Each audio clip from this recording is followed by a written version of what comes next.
Imagine selling out stadiums across multiple continents, breaking music industry records, influencing fashion, culture, and business, and still having millions of people arguing about who is actually bigger.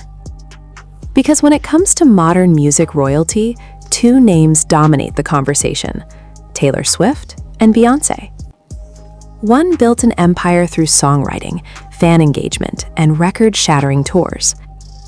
The other transformed herself from a superstar singer into a cultural institution whose influence reaches far beyond music.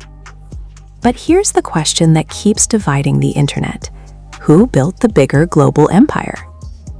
And the answer might not be who you expect.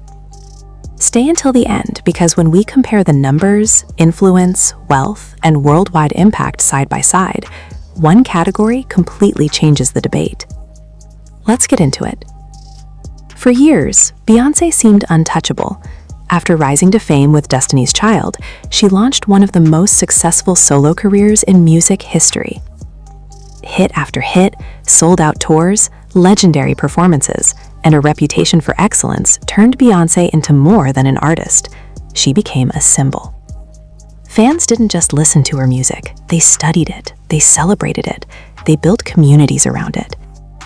And as social media exploded, Beyoncé's influence only grew stronger. Then came surprise album drops, visual albums, groundbreaking performances, and cultural moments that dominated headlines around the world. Many people believed no artist could match that level of impact. Then Taylor Swift entered a completely different phase of her career, and suddenly the conversation changed. At first, Taylor's success looked traditional: country music star, successful crossover artist, award-winning songwriter. But over time, she built something incredibly powerful: a direct relationship with fans unlike almost anything seen before.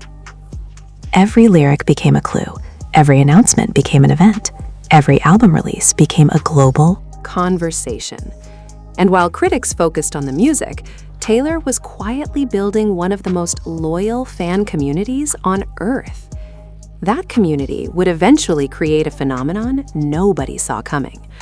But before we get there, let's compare their foundations, because every empire starts somewhere. When it comes to music sales and streaming, both artists operate on a level most performers can only dream about. Taylor Swift has accumulated massive streaming numbers and chart success across multiple generations. Her albums regularly dominate global charts. Meanwhile, Beyoncé has built a catalog filled with timeless hits that continue to influence artists worldwide. But here's where things get interesting. Taylor's strategy often revolves around creating continuous engagement: new versions, special editions, exclusive releases, fan experiences. It's a business model that keeps audiences invested year after year. Beyoncé, on the other hand, often chooses rarity, longer waits, bigger moments, massive cultural statements. Instead of constant visibility, she creates anticipation. And somehow, both approaches work. Which brings us to one of the most important parts of this entire debate: touring. Because this is where the numbers become impossible to ignore. Around the world, concert tours have become the ultimate test of an artist's power. Can people spend money to see you live? Can you fill stadiums? Can you create an event people feel they cannot miss? For years, Beyoncé set the standard. Her tours became famous for precision, production quality, and unforgettable performances. Every detail mattered.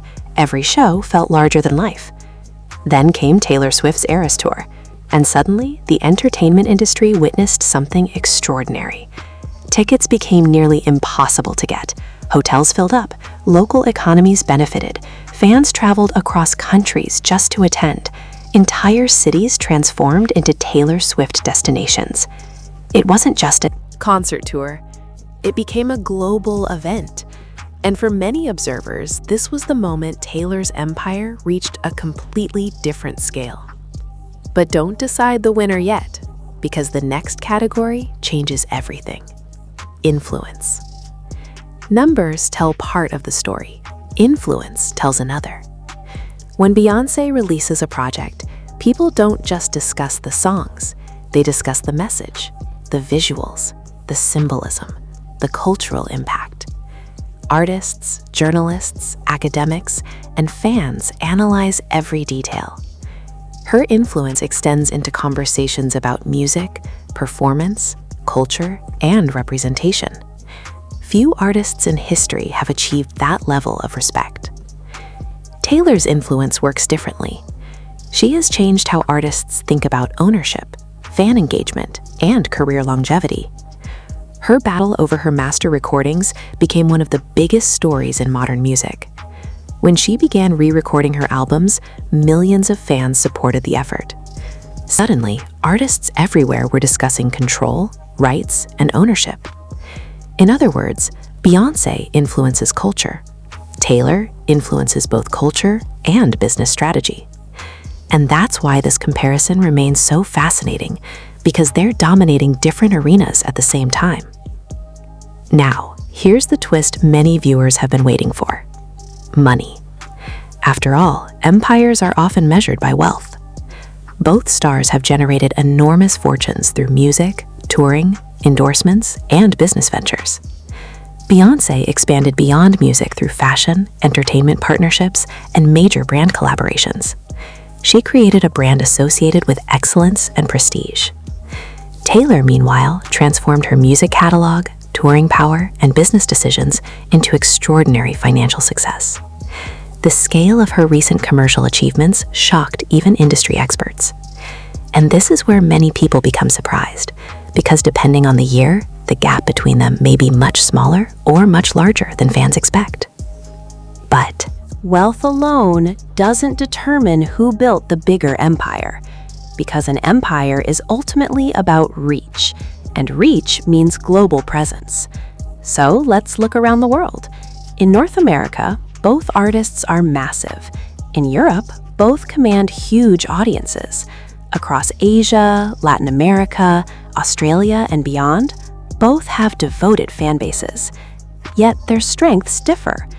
Taylor often dominates through fan participation and record-breaking engagement. Beyoncé dominates through prestige, influence, and iconic status.